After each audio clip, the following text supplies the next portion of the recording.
Ok, vamos passar ao ministério da palavra. Primeira carta de Paulo a Timóteo, capítulo 5, verso 8. Esse texto vai ser o nosso ponto de partida, que eu quero dividir com vocês hoje.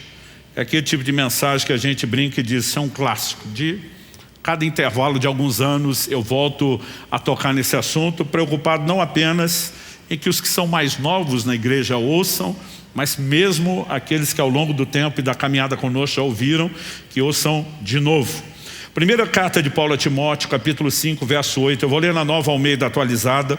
O texto diz assim: se alguém não tem cuidado dos seus, e especialmente dos da própria casa, esse negou a fé e é pior do que o descrente. Pai, nós oramos e pedimos mais uma vez graça, favor, a condução do Teu Espírito Santo. Te pedimos, ó Deus, entendimento espiritual, clareza não apenas de mente, mas o despertar do coração, para que a Tua palavra seja não apenas compreendida, mas abraçada, aplicada, vivida de forma que Te honre. Oramos que de fato o Senhor toque a vida de cada um, de acordo com a sua necessidade, de acordo, ó Deus, com aquilo que cada um precisa, e que o Senhor leve a termo aquilo que planejou para esse tempo. Nós oramos em nome de Jesus. Amém. Ok, o apóstolo Paulo está escrevendo no capítulo 5 a respeito das viúvas. A partir do verso 3 ele diz: honre as viúvas que não tem ninguém para cuidar delas. O original diz: honre as viúvas, são verdadeiramente viúvas, né? A ideia do verdadeiramente viúva é abordada por Paulo não como uma viúva que o marido morreu direito. Ele está dizendo, ela além de perder o marido, não tem arrimo de família, não tem filhos, não tem netos, não tem ninguém para cuidar dela. Verso 4 ele explica: mas se alguma viúva tem filhos ou netos, que esses aprendam primeiro a exercer piedade para com a própria casa e a recompensar os pais, pois isto é aceitável diante de Deus. Outra tradução diz, é agradável a Deus. No verso 7 ele diz, ordene essas coisas. Então era um padrão estabelecido para as igrejas. Agora, por que a igreja só acolheria, em termos de cuidado, sustento e provisão, a viúva que não tinha arrimo de família? Porque Paulo está dizendo, a que tem filhos ou netos, esses têm que recompensar seus progenitores. Assim como foram cuidados por eles na infância, na fase de dependência, agora o quadro inverte e eles retribuem aquilo que receberam. É mandamento divino. Agora, na ausência de familiares que cuidassem da viúva, então a igreja, enquanto família da fé, entraria para suprir essa falta, mas não para substituir um princípio. E estou apresentando essa ideia porque quando no verso 8, que é o que nós queremos dedicar tempo, Paulo diz, se alguém não tem cuidado dos seus, não cuida dos seus. Se você olhar o contexto, cuidado aqui é material, financeiro, físico. Significa botar comida na mesa, vestir o corpo, dar um teto sobre a cabeça. Mas a ideia de cuidado, ela é maior do que o cuidado físico na própria epístola de Paulo a Timóteo. Por exemplo, se você voltar 2 capítulos antes, no capítulo 3, o apóstolo Paulo está orientando a Timóteo, e ele diz que aquele que almeja o episcopado, ser bispo, ele almeja algo excelente, mas ele estabelece condições, qualificações. No verso 2 ele diz, é necessário pois que o bispo seja irrepreensível, esposo de uma só mulher. Vem uma série de características e no 4 ele volta para o assunto da família. Que governe bem a própria casa, criando os filhos sob disciplina com todo respeito. Pois se alguém não sabe governar a própria casa, como cuidará da igreja de Deus? Traduzindo, antes de ser pastor dos outros, o camarada tem que ser pastor da sua própria casa. Porque há um nível de cuidado diferente do cuidado material, porque alguém pode ser um bom provedor, mas há um outro nível de cuidado que é o cuidado espiritual. Então a gente não pode limitar a ideia de cuidado, nem só uma coisa, nem só outra. Se você ir além do contexto da epístola de Paulo a Timóteo e pensar na macrovisão bíblica, nós podemos incluir a ideia de cuidado emocional. E deixa eu dar um breve exemplo. O Evangelho de Lucas diz no capítulo 3 que Jesus tinha 30 anos de idade quando foi batizado publicamente por João Batista e inicia o seu ministério. O que está em linha com o que a Bíblia exigia do sacerdócio lá no Antigo Testamento, que começava aos 30 anos. Ou seja, homem feito, uma linguagem mais nossa atual, marmanjo. Ou seja, não tem necessidades como uma criança que está em formação. Ainda assim o Pai Celestial faz uma declaração pública de apreço, de amor. Esse é meu filho amado em quem me comprazo. A declaração não era, gente, esse é o Messias, acreditem nele. Ele é o Salvador. Não é um respaldo ao ministério. O que Deus faz é uma declaração de apreço pelo Filho. Agora pense comigo, se Jesus já adulto, que cresceu sem as mazelas emocionais que muitos de nós crescemos, o Pai entende que é importante que haja declaração de apreço, o que dizer das nossas casas, dos nossos filhos que estão crescendo em formação? Então, quando você pega a lógica bíblica, existe cuidado espiritual, emocional, físico. Eu quero que a gente pense no combo completo e não limite isso a finanças, embora não possa, ser tirado do contexto. Mas quando Paulo diz, se alguém não cuida dos seus, e aí nós queremos ler qualquer nível de cuidado, o mais importante para mim não é só a diretriz dada, é a consequência. Se negligenciar cuidado, a Bíblia diz, negou a fé. A tradução mais antiga diz, renegou a fé. E é pior do que o descrente. Outra tradução só diz pior do que o incrédulo. Se nivelasse o incrédulo, a situação já não estaria nada boa. Mas quando coloca num patamar de pior que o descrente, a coisa realmente ficou feia. Então o que Deus está dizendo é que nós não podemos fazer uma dicotomia, separação de assuntos como a relação com Deus, a vida espiritual, a fé e do outro lado a família. Tem gente que na prática está tentando viver essa teologia. O cara mete o pé na família em casa, vai para a igreja adorar a Deus, como se fossem coisas completamente desconectadas. Eu quero te dizer, não são. A Bíblia diz, se você não cuidar da sua casa, o seu relacionamento familiar, suas negligências nessa área, vão afetar diretamente a sua fé, a sua relação com Deus. Isso é fato ao longo das Escrituras. No livro de Malaquias, por exemplo, no capítulo 2, no verso 13, o Senhor diz para a nação de Israel, vocês cobrem o meu altar com choro, com gemidos, com lágrimas, e eu não vos ouço. O Deus que diz, invoca-me que te responderei, agora está dizendo, não adianta chorar no pé do altar, que eu não vou ouvir vocês. Qual o motivo? No verso seguinte, Malaquias 2,14, o Senhor diz, e vocês perguntam por quê? E aí Deus vai dar a razão. Ele diz assim, porque o Senhor foi testemunha da aliança entre ti e a mulher da tua mocidade, com a qual tu foste desleal. Deus está dizendo, camarada, você não honra a aliança do matrimônio, é infiel ao seu cônjuge e acha que só porque chorou no pé do altar eu vou fazer o que você quer. Traduzindo, Deus está dizendo, é ruim que eu vou atender a sua oração. Porque aquela pessoa, ao violentar a família, ela violentou diretamente a sua relação com Deus. Esse não é só um conceito do Antigo Testamento. Você vai encontrar isso no Novo Testamento. 1 de Pedro 3,7, Paulo diz, maridos, tratem as vossas esposas com honra, como vaso mais frágil. Quando ele usa a expressão vaso mais frágil, do que ele está falando? Se por um lado o homem tem mais força física, bruta no sentido de carregar peso, nós perdemos de goleada para as mulheres na resistência à dor. Se dependesse de nós para ter filho, a terra está desabitada há muito tempo. Então, eu não creio que o vaso mais frágil é o físico. A mulher tem uma constituição, uma estrutura emocional e Deus está dizendo que você tem que tratá-la à altura. Deus é claro na Escritura quando fala que honra flui para todos os níveis de relacionamento. Não é só quando você pensa em termos de cadeia de comando, de baixo para cima a honra. Deus está dizendo que o marido tem que honrar a mulher. Qual a consequência se não fizesse isso?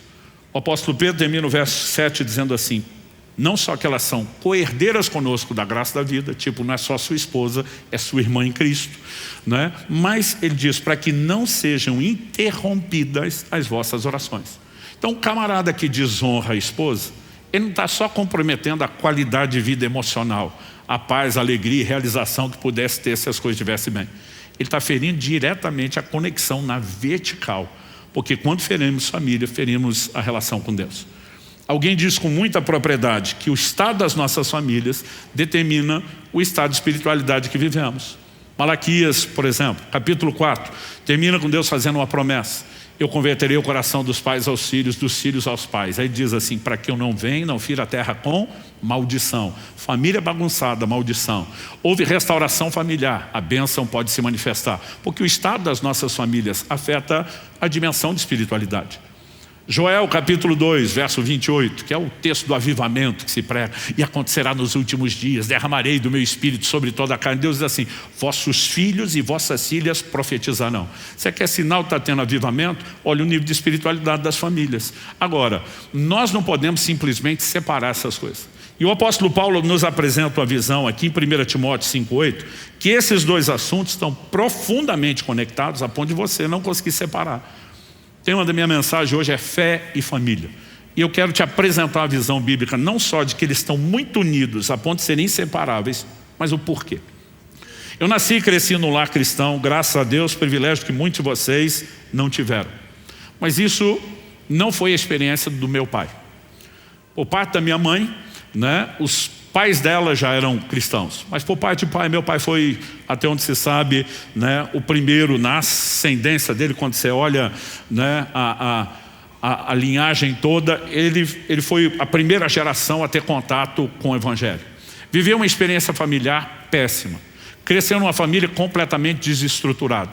O pai dele, meu avô paterno, se suicidou quando ele tinha 12 para 13 anos de idade. Ele se converte aos 18 anos de idade. Um dos primeiros versículos que ele descobriu na Bíblia está lá no Salmo 68. Deus faz com que o solitário habite em família. Ele falou, Deus tem um plano para a família, inclusive para suprir certas dores do coração. Ele falou, se Deus tem um plano, com certeza não é o que eu vivi. E o que eu quero é viver o plano de Deus e não a minha experiência. Então meu pai pensou consigo mesmo, eu posso não ter vivido nada disso até hoje, mas a partir de mim muda, daqui para frente muda, das próximas gerações muda. E porque um dia ele tomou essa decisão, eu, meus filhos, meus netos, estamos todos colhendo o legado de alguém que tomou um posicionamento. Eu gosto, quando vou falar de família, introduzir esse assunto, porque alguns pensam, pô, senhor, é mais fácil, nasceu num lar cristão. Não foi a realidade do meu pai, mas pela decisão dele ficou mais fácil para mim. E se você é alguém que não cresceu debaixo de um legado, se cresceu, sua responsabilidade é maior do que os outros. Mas se você não cresceu debaixo de um legado espiritual, você pode ser aquela pessoa, como meu pai diz, a partir de mim muda e as próximas gerações vão colher o fruto do meu posicionamento. Né? Então, já quero introduzir esse pensamento para que alguns, em vez de ficar na defesa, isso não é para mim, está querendo muito, para que você entenda, Deus tem algo maior e melhor para a sua casa. E você pode ser a chave que vai desencadear tudo o que virá, não só nos próximos anos, mas nas próximas gerações. Dito isso, pela experiência do meu pai, eu nunca tive dificuldade de entender que família era importante. Porque tudo que meu pai foi descobrindo sobre família na Bíblia, ele já ia ensinando a gente desde pequeno. Eu lembro que eu nem tinha muito entendimento da doutrina bíblica, da teologia, mas meu pai dizia assim, salvação é individual, mas o plano e o projeto de Deus é familiar. Então, por exemplo, quando Deus prometeu a Abraão, em ti serão benditas todas as famílias da terra, e Paulo em Gálatas 3,8 diz que Deus pré-anunciou o evangelho a Abraão, ou seja, estava falando da intenção de salvação dele para o mundo, Deus incluiu família. Porque meu pai dizia, a responsabilidade de salvação é de cada indivíduo, mas o projeto de Deus é para a família. Então, quando Deus oferece salvação para Noé, não é só para Noé e a sua casa, na época do dilúvio. Quando Deus oferece livramento para Ló, na ocasião da destruição de Sodoma e Gomorra, não é só para Ló, é para Ló e a sua casa. Por 2 vezes no livro de Atos, você vai encontrar expressões como pessoas que crescem em Jesus seriam salvas, ela e a sua casa. Não significa que os demais são arrastados pela decisão de um, porque continua sendo individual, mas o plano é familiar. E meu pai dizia, Deus pensa em termos de família. A gente sabia que família era importante por várias coisas que meu pai ensinava. Ele dizia, Deus estabeleceu mandamentos familiares. Ou seja, são meios dele proteger a instituição que ele criou e garantir que ela funcione de forma apropriada.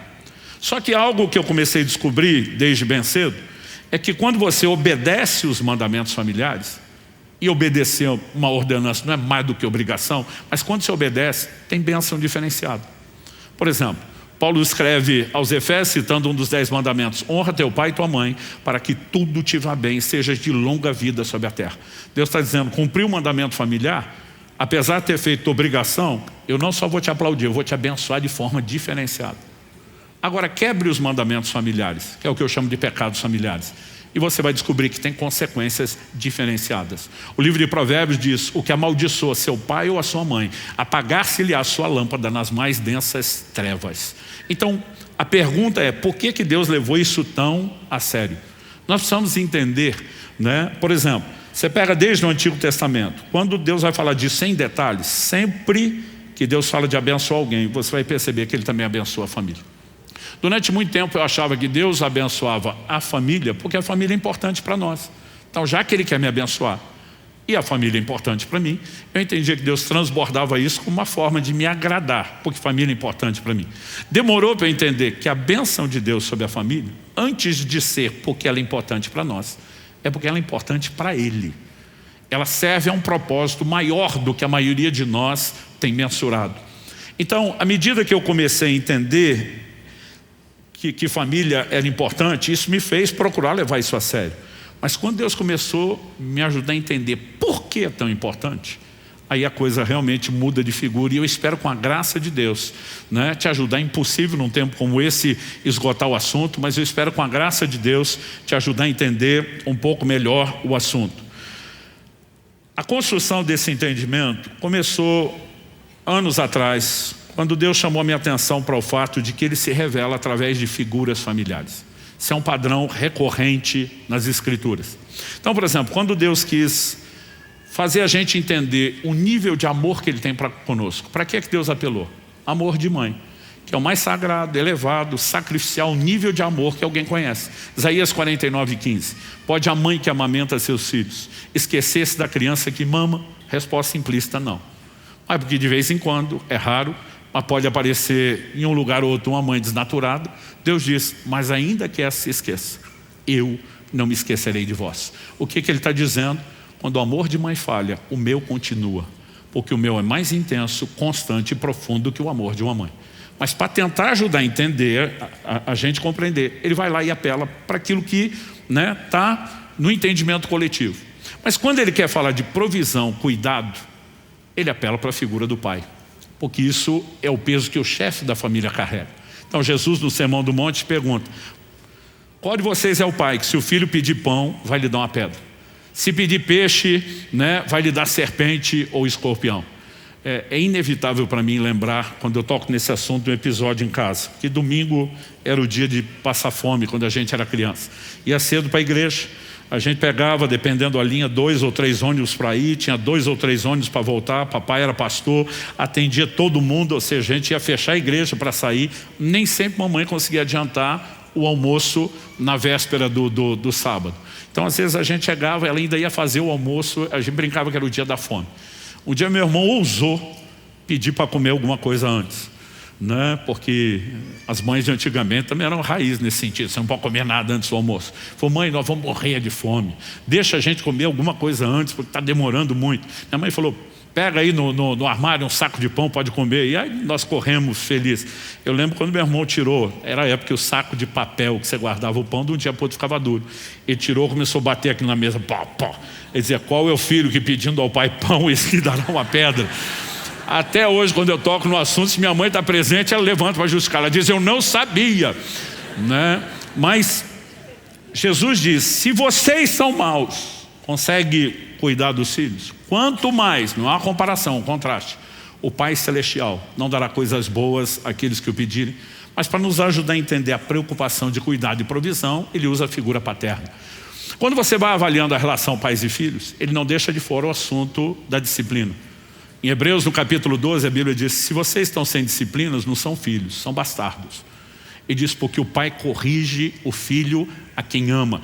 Todos os ângulos do relacionamento familiar, começando por pai e filhos, se estendendo até a relação marido e mulher, são figuras que aparecem na Bíblia para Deus se revelar.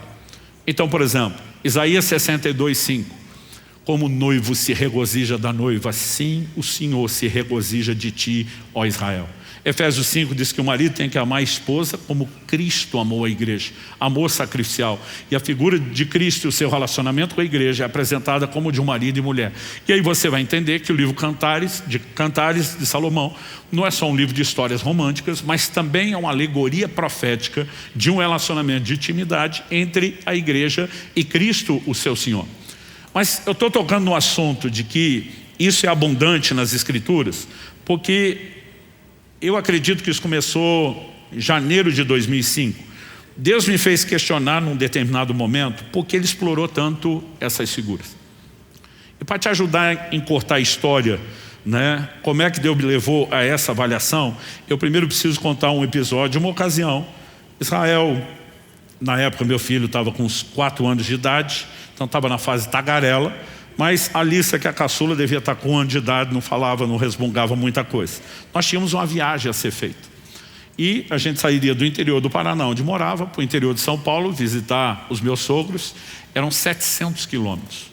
Na época, sabendo o horário de sair, não abusar demais do tempo parada, o prazo recorde que eu fazia aquela viagem eram 9 horas. E eu lembro que eu comecei a me preparar emocionalmente para aquilo, porque meus filhos, não diferente dos de vocês, eles conseguiam fazer centenas de vezes a mesma pergunta. Está chegando? Quanto tempo falta? Né? Está perto?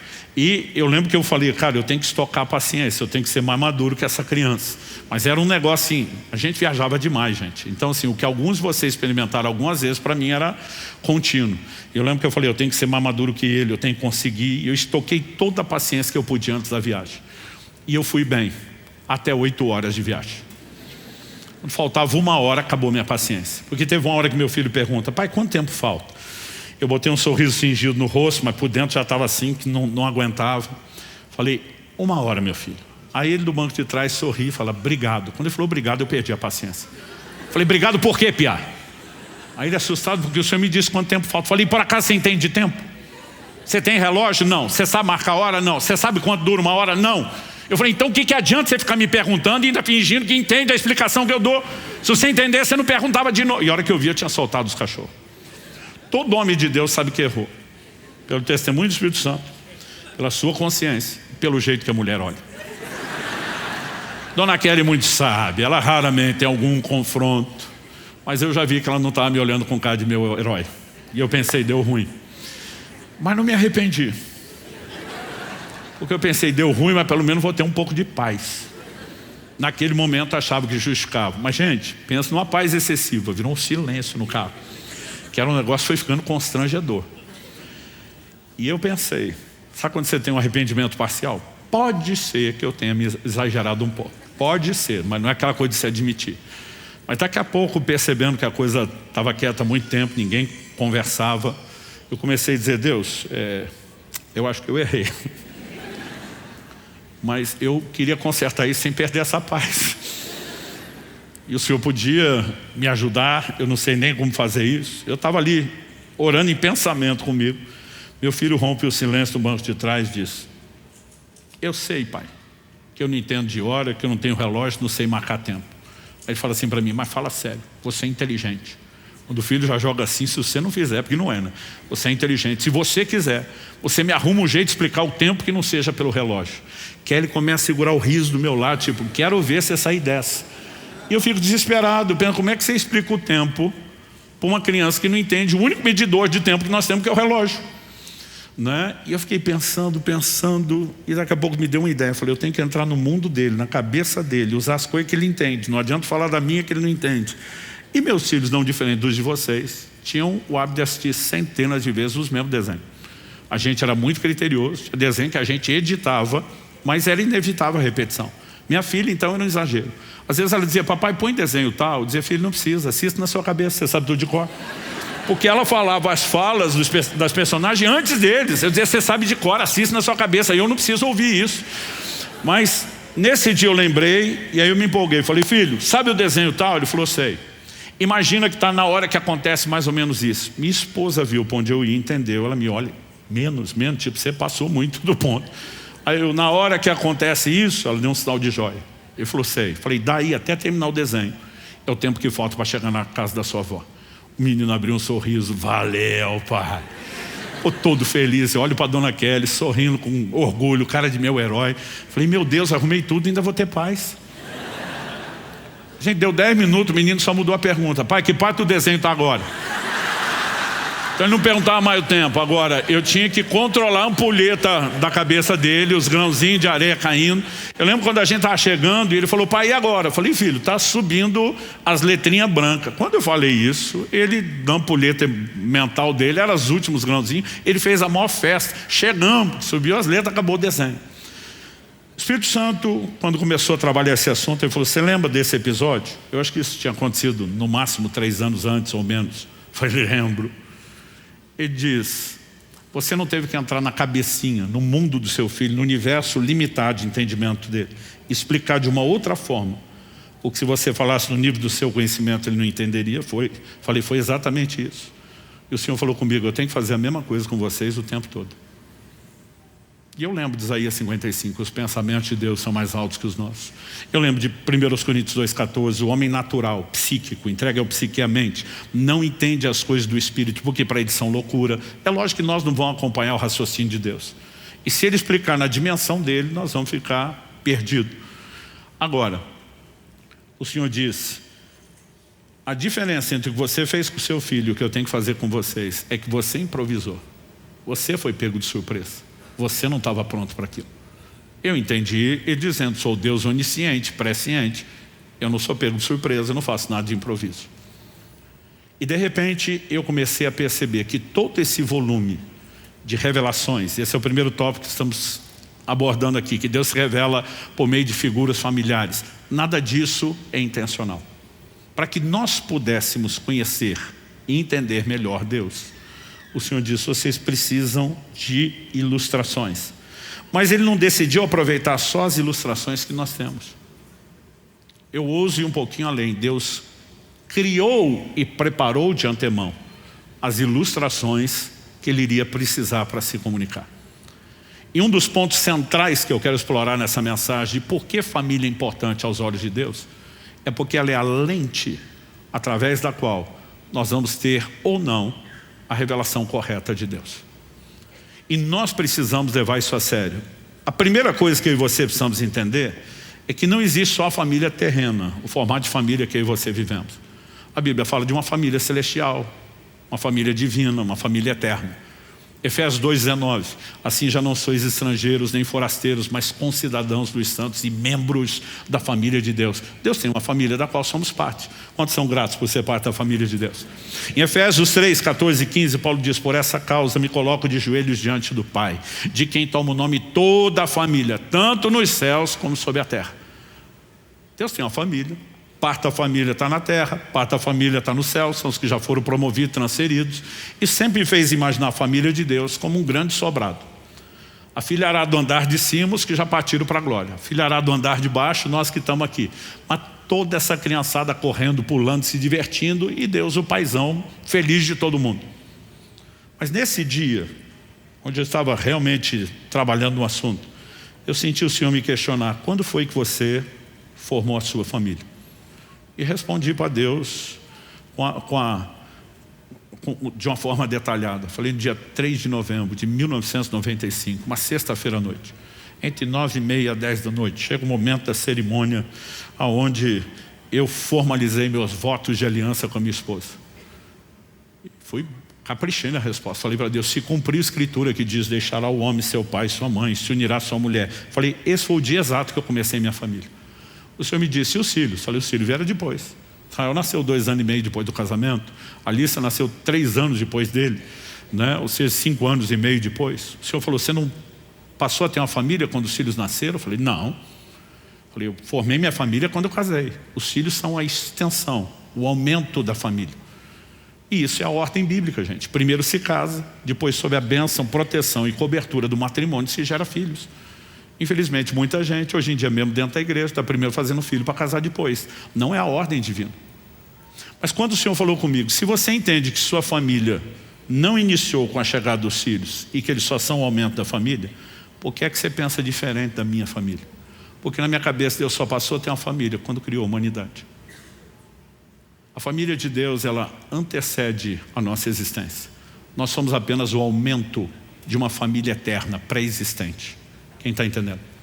O mistério bíblico que na teologia chamamos de trindade. Um só Deus, 3 distintas pessoas, Pai, Filho e Espírito Santo. É o mais perfeito modelo de família que você pode encontrar.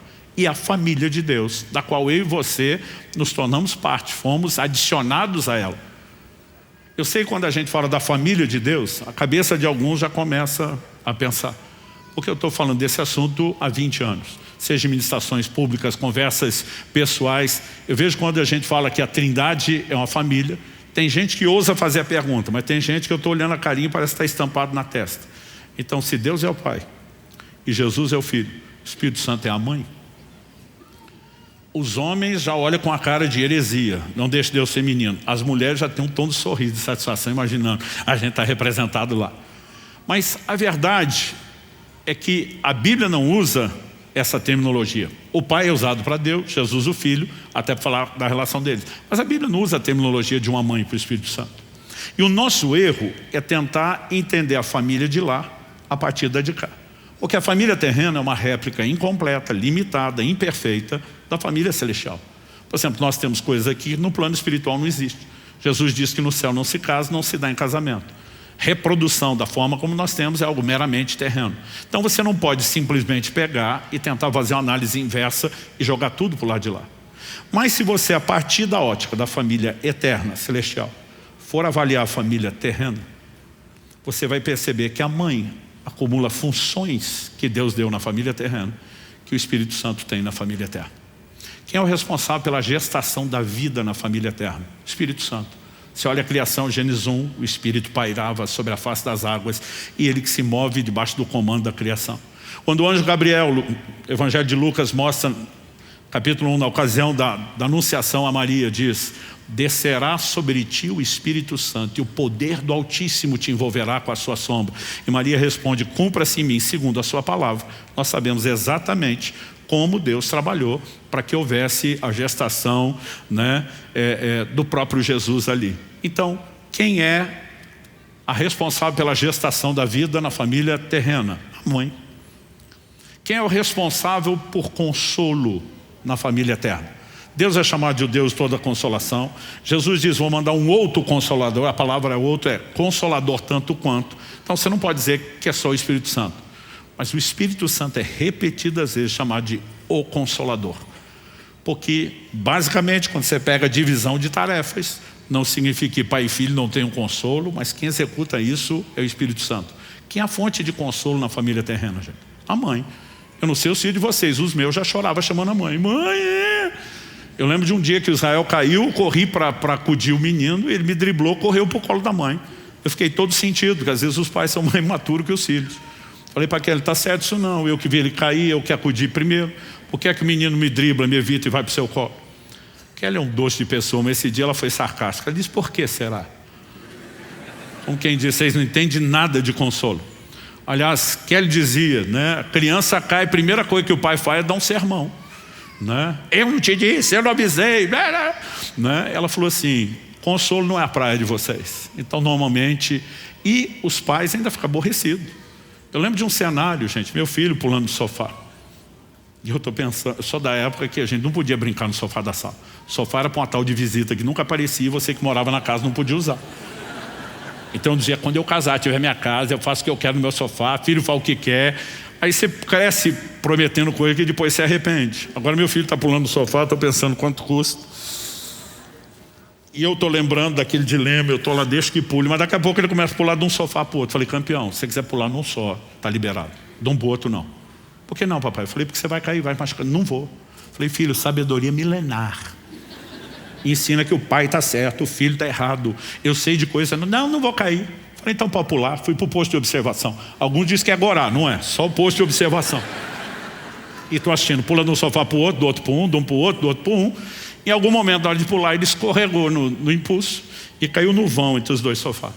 Tinha um tapete, mas a semelhança aqui do corredor não era muito felpudo, deve ter amaciado alguma coisa a queda, mas não muito. Ele já levanta chorando, segurando o braço, né? A mãe do menino, que estava bem mais longe do que eu, que estou na frente, teletransportou, passou na minha frente. Falei: como isso? Né? E aí começa todo o cenário de consolo, que para a cabeça do pai é um absurdo. A maioria de nós, os maridos, nós temos um elemento de seu Lunga dentro de nós. Tem nordestino aqui? Seu Lunga era uma lenda quando ainda estava vivo, cearense. Ele virou literatura de cordel no Nordeste, porque a filosofia de vida era mais ou menos o seguinte, né? Toda pergunta ignorante merece uma resposta ainda mais ignorante. E eu brinco que ele era a encarnação da ignorância. Uma vez ele foi comprar veneno para rato na agropecuária e diz a literatura de cordel, muito aumentado, inventado, que o funcionário perguntou: é para levar? Ele falou: não, espera que eu vou buscar o rato comer na sua mão. Diz que uma vez a mulher perguntou para o Lunga: quer leite? Ele disse: quero. Ela falou: leva no copo. Ele disse: não, joga no chão e puxa no rodo. Então essas são as histórias. E as mulheres vão concordar mais do que os maridos, que todo marido tem, o percentual muda, mas todo mundo tem um tanto de Lunga dentro de si. E aí a hora que minha esposa corre acudir o menino, ela está lá perguntando: ô meu filho, o que aconteceu? Eu já estou. Aí ele falou assim: eu caí. É minha vontade de dizer: não, mergulhou, treinou, achando que era uma piscina. Todo mundo sabe que caiu, mas a mãe pergunta e deixa a criança dar a versão dela. Aí vem a próxima pergunta: e machucou? É a vontade de dizer: não, está chorando de treino, para quando precisar, ficou bom, porque treinou.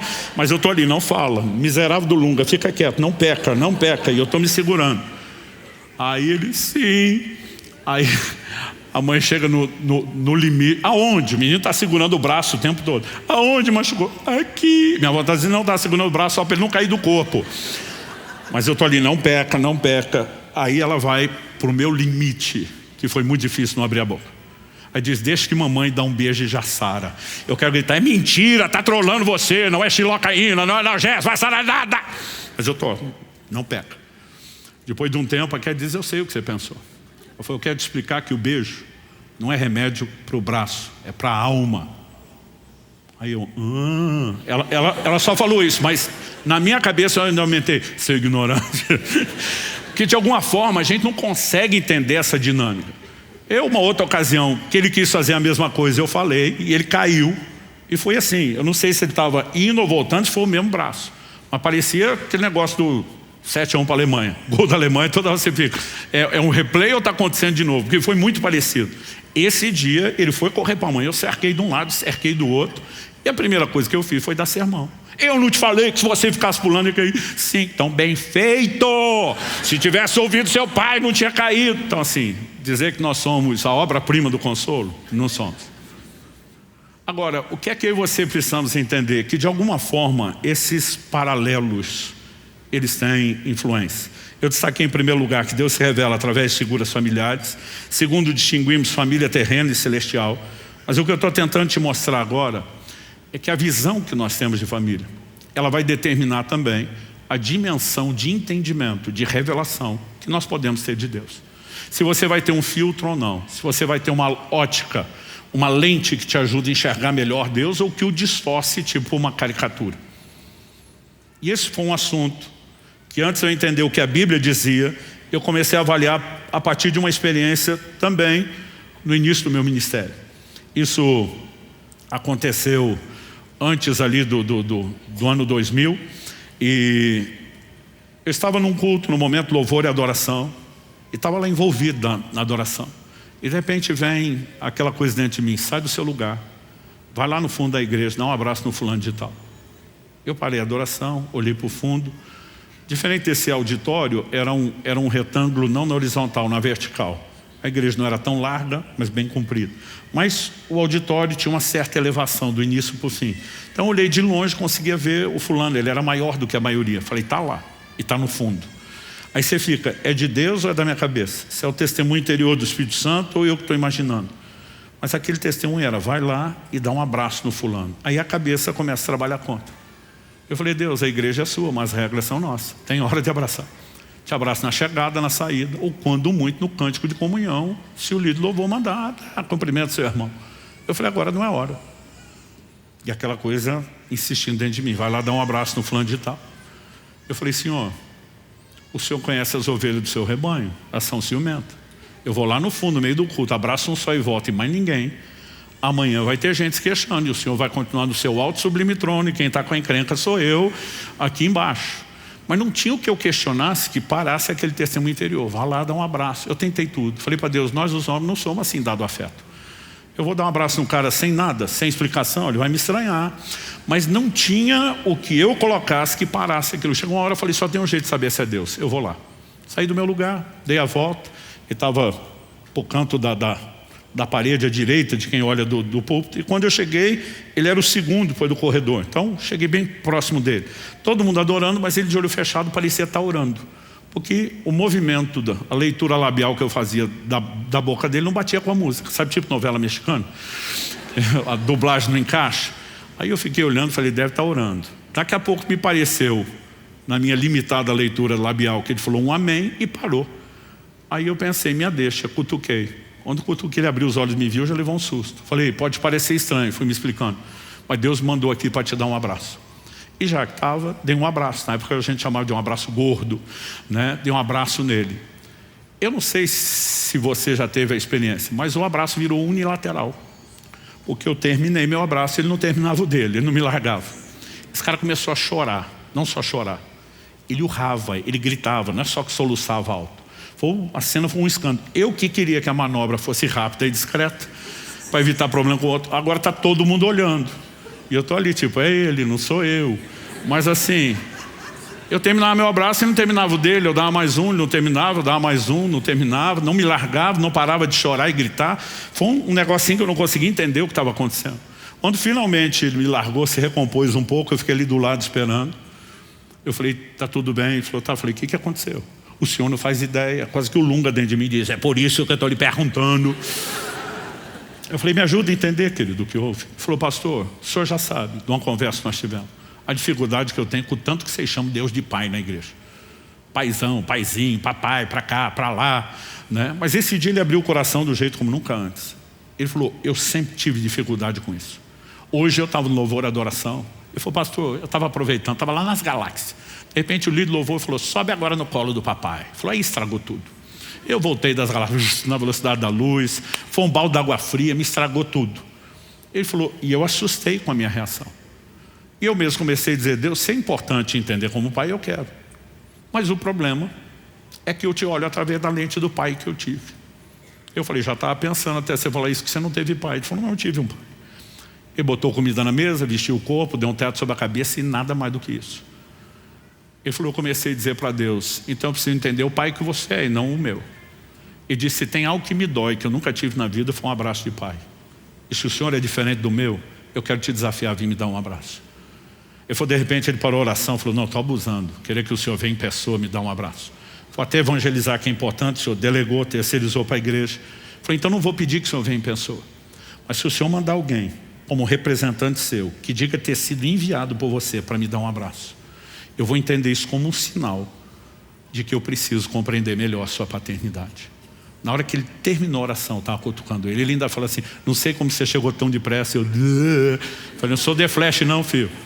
Eu falei, você não sabe o trabalho que eu dei para Deus até chegar aqui. Significa que o Deus que sabia que você ia orar, já começou a desprogramar minha resistência antes, para na hora que você terminasse de orar, eu tivesse aí. Eu não sei você, mas eu fico animado de pensar que Deus sabe o que você ainda vai precisar e que Ele se antecipa a isso. Mas ele falou, pastor, só o abraço já teria sido o sinal que eu precisava. Mas eu não sei te explicar o que aconteceu na hora do abraço. Ele falou, parece que uma mão entrou dentro de mim e começou a puxar raízes. Ele falou, deixa eu te explicar, porque eu cresci na roça, eu quero puxar raiz. Tem raiz de arbusto que é difícil você puxar na mão. Dependendo do tamanho do arbusto, a gente apela para o trator. Porque dependendo do tipo de vegetação, a raiz se espalha muito e não tem braço que aguente puxar isso. Falou, mas quando a gente puxa no trator, eu tinha visto pouco tempo antes, numa fazenda, alguém fazer isso. Ele falou assim, esse negócio vem arrebentando a terra em todo lugar, porque é muita coisa que vai saindo dali. As raízes são enormes. Ele falou, a sensação que eu tinha, que alguém botou a mão dentro de mim e começou a puxar a raiz. Ele falou, e eu uivei, gritei, chorei, porque doeu. Doeu uma barbaridade. Mas ele falou, agora não tem dor nenhuma, depois que o processo terminou.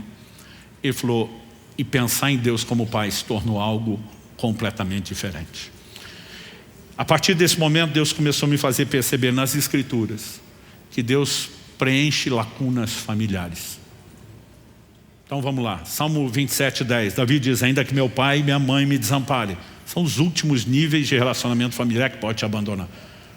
Ele falou, ainda que meu pai e minha mãe me desamparem, o Senhor me acolherá. O que ele está dizendo? Que quando a família terrena falha, a celestial não vai falhar. Salmo 68:5, que tocou muito meu pai. Deus se revela como pai dos órfãos. Ele também se posiciona como marido das viúvas. Ele está dizendo aquelas lacunas do que você não teve ou perdeu, eu estou disposto a preencher. Agora a pergunta é por que Deus quer preencher? Ele não vai preencher no nível do relacionamento humano que nós precisamos. Porque embora Deus diga que Ele é o pai com o órfão, não vai chutar bola com essa criança. Então Ele vai preencher num outro nível uma falta que não será preenchida. Qual é a dinâmica por trás disso? Se nós entendemos por que família é importante para Deus, porque ela é um filtro da revelação de Deus, é a lente que determina isso, nós precisamos entender que o que Deus está tentando produzir depois não é a restauração familiar, é a restauração da visão familiar. É você enxergar corretamente aquilo que sua experiência não te permitiria enxergar. E Deus começou a falar comigo, pare de pregar só restauração familiar. Comece a pregar a restauração da visão familiar. Falei, qual a diferença? A diferença é que tem famílias que não vão experimentar a restauração. E o coração aperta. Não, Deus, o Senhor não diga isso, o Senhor é todo poderoso. Ele diz, tem casos que não há mais como. A pessoa teve um problema sério de relacionamento com o pai, com a mãe ou com ambos. Mas os pais já morreram. Vai consertar isso? Não. Ele pode passar por um processo de cura, de perdão, mas ele não recupera aquilo que perdeu. Os pais já foram embora, não estão mais lá.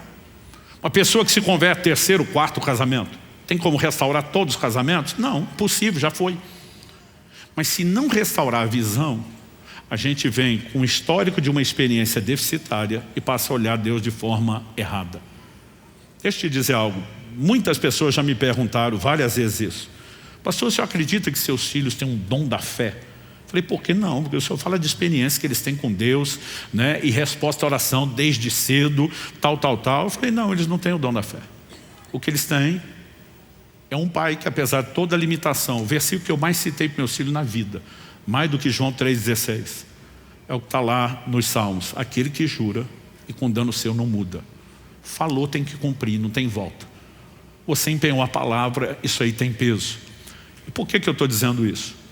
Eu lembro de uma ocasião, morava na época em Irati, estava pregando aqui em Curitiba, comecei o evento quinta à noite e terminava domingo de manhã. Depois do almoço eu voltaria e estaria a tempo no nosso culto de domingo, que na época do início da igreja lá era só o domingo à noite.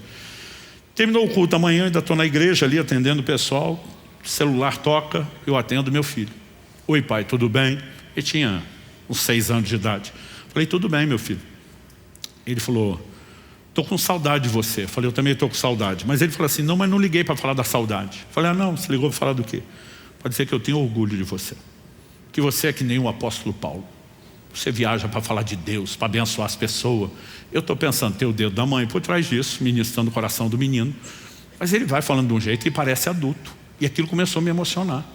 Eu cheguei a tapar o bocal do telefone para ele não perceber que eu estava com vontade de chorar. Quando eu estava assim no auge do quebrantamento, ele termina a conversa dizendo, só não esquece meu presente. Até hoje ele fala, pai, eu era criança demais para malandragem, eu não fiz uma coisa pensando na outra.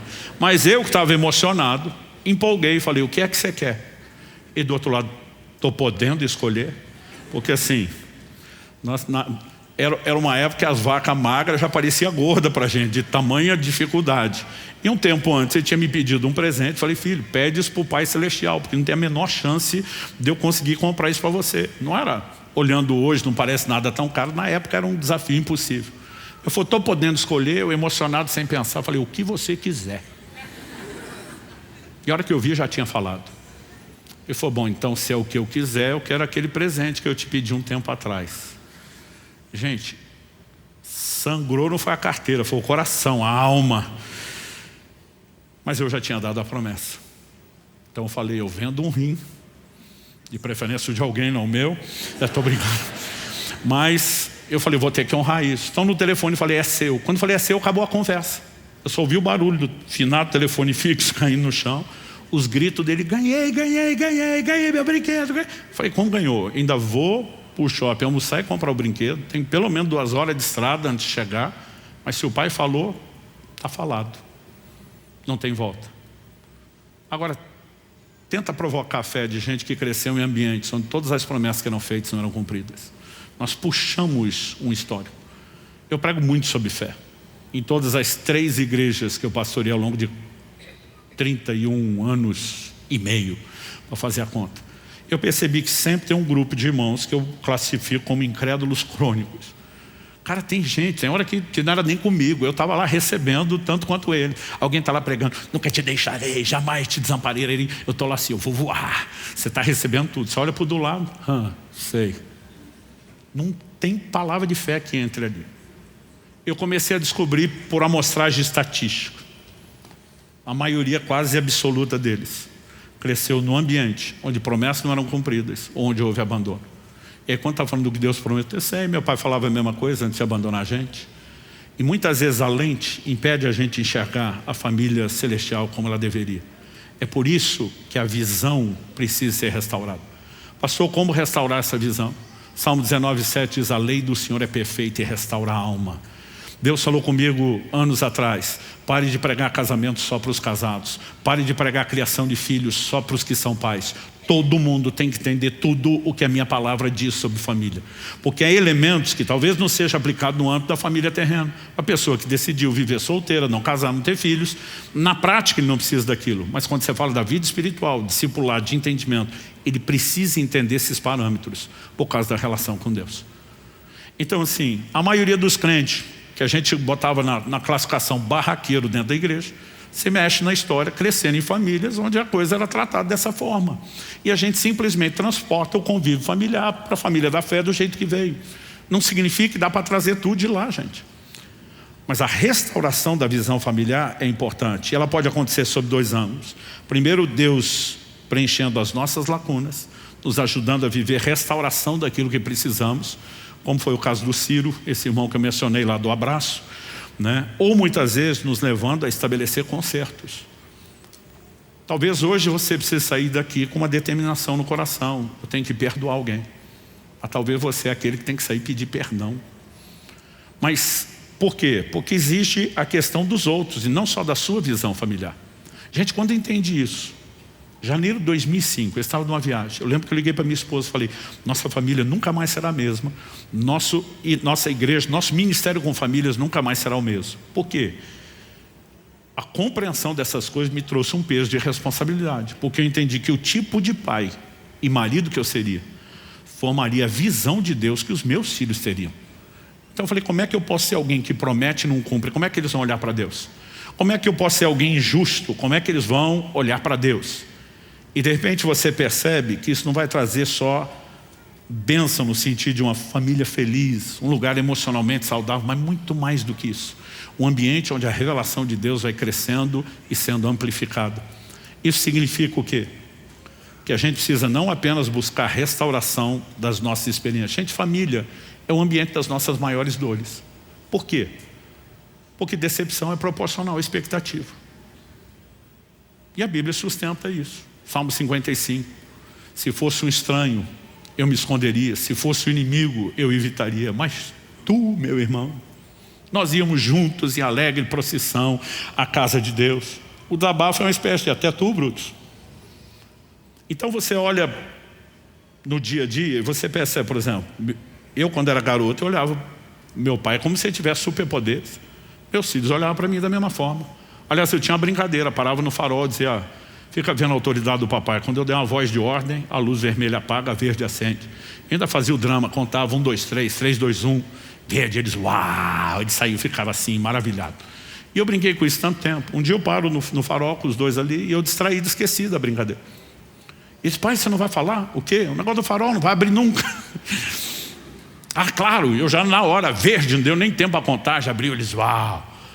Aí um deles, acho que o Israel, que era mais velho, pergunta: papai, como é que o senhor consegue fazer isso? Eu já tinha voltado para os problemas que estavam me preocupando, distraído. Falei: não, papai fica olhando para o outro sinal, faz a conta quando vai fechar, sabe quando esse vai abrir. Gente, a hora que eu vi, eu tinha entregado o ouro. Eu não esqueço a cara de decepção dos dois. Um deles me pergunta: quer dizer que o senhor não tem superpoderes? Não, eu nunca tive, era só uma brincadeira. Gente, uma decepção nível Rat. Aí eu me lembrei quando era garoto, estava num culto uma vez, e o povo cantando um hino antigo que dizia: chuvas de bênçãos. Chuva de bênçãos, eu cutuco meu irmão. Meu irmão, para mim, assim, era mais velho, buscava conhecimento, era o cara que sabia tudo. Eu falei: o que é chuva de bênçãos? Ele disse: você não sabe não? O Adriano mais velho. Aí eu falei: não. Ele falou: não tem a chuva de água? Eu falei: essa eu conheço. Então, a chuva de água cai do céu, molha a terra, não é? É. Chuva de bênção, ela sai do chão e molha o céu. E eu acreditei de todo o meu coração. Eu passei uns anos procurando a tal da chuva, sem nunca achar. O dia que eu entendi que ele me trollou, você não tem noção do tamanho da decepção. Porque decepção é proporcional à expectativa. E a gente cresce num ambiente. Por que temos tamanha crise na adolescência? Porque os filhos vão chegando num lugar de entendimento e dizer: papai e mamãe são super-herói, coisa nenhuma, tem superpoderes, nada. E se a gente era, eles descobriram as criptonitas. Então começa um processo de decepção que gera choque. E se você não tiver uma plataforma para construir respeito a partir de um relacionamento correto, saudável, você vai ter problema no relacionamento. Então, por conta disso, as dores familiares talvez são as dores mais fortes que nós carregamos. E nós precisamos nos submeter a um processo de restauração. Tem muita gente enroscada no relacionamento paterno. Porque estatisticamente o índice de abandono ou falta de presença dos pais é absurdo.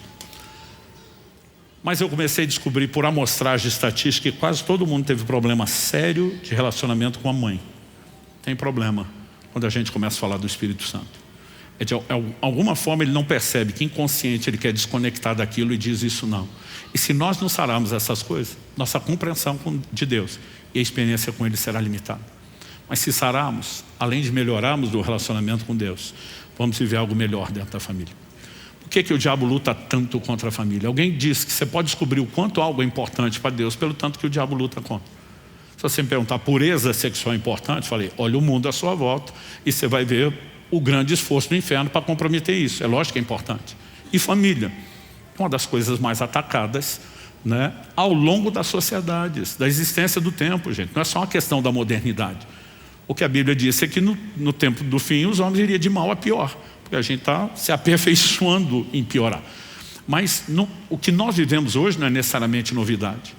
E se nós não tivermos essa compreensão, porque tem crente que ele acha que ele é o centro do universo. Não, o diabo existe para me atazanar. Não, antes de você ele estava aqui, depois de você ele continua aí, e ele não tem nada pessoal com você. O que ele quer é se opor aos planos de Deus.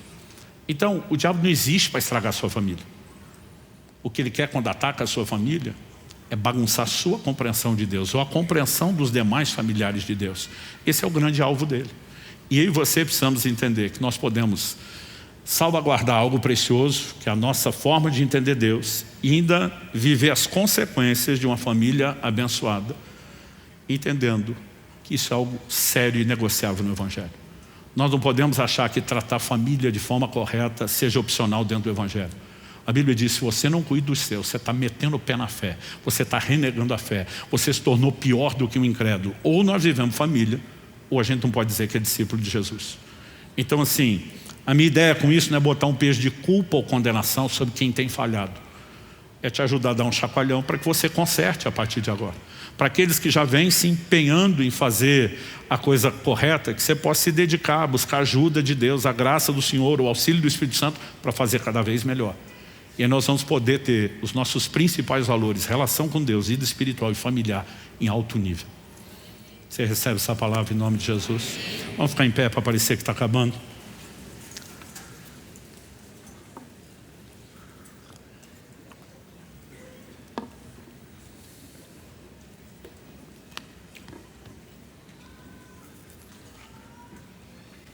Eu escrevi um livro inteiro a respeito desse assunto, chamado O Propósito da Família.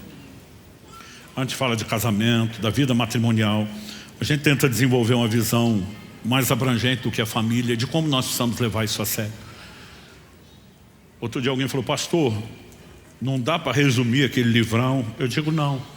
A lei do Senhor é perfeita e restaura a alma. Nós precisamos ser expostos a todo o ensino bíblico para que haja uma mudança de mentalidade, para que a ótica mude. Mas você também precisa de processos, onde se permita entrar num lugar em Deus, onde você consiga perdoar, pedir perdão, ser restaurado, promover restauração. Eu gostaria de terminar orando com você. Pai, te pedimos que aquilo que o Senhor começou a fazer e falar, continue depois dessa reunião. Muitos de nós já estamos sendo expostos a um entendimento personalizado que o Teu Espírito produz. Nós oramos que haja arrependimento, que haja conserto, que haja resposta, que haja fé promovida pela Tua própria palavra, para buscar restauração e cura onde necessário, um entendimento para promover ajustes corretos.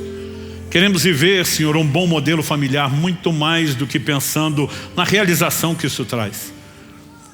Nós oramos que essa lente da visão do Senhor, de entendimento e de revelação de quem o Senhor é, não seja mais distorcida, que ela seja devidamente trabalhada pela obra restauradora do Teu Espírito em nós, pela compreensão das Escrituras, de maneira que possamos viver intensamente, muito melhor do que vivemos até agora, tanto a vida espiritual, a fé, como também a família.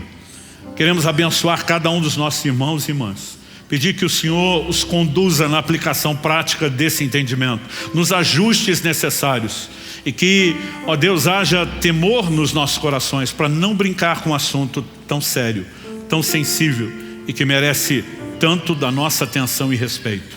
Nós oramos em nome de Jesus e para a glória de Deus. Amém.